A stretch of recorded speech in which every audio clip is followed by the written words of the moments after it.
This is my BMX bike. It's a Cult cc02 2012. Start off with the front. It's a Cult cc02 full chromoly frame, 21-inch top tube.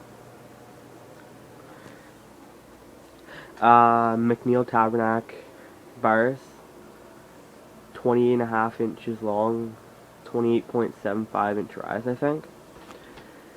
Just DMR grips, kind of worn out now. A Cult stem, Cult integrated headset, Cult forks, Kenda tire, but it's like Cult's tread, Chase Dehart tread, a Cult rim, Cult hub, just stainless steel spokes, Odyssey twisted PC pedals, kind of dirty, Cult cranks, Cult 25 tooth sprocket, just a Cult like the 410 chain,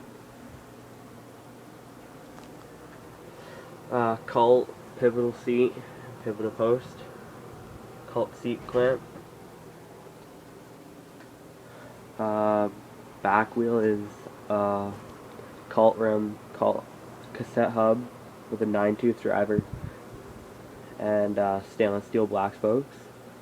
And both the tires are the Dehart ones, and they're 2.10 inches thick, wide.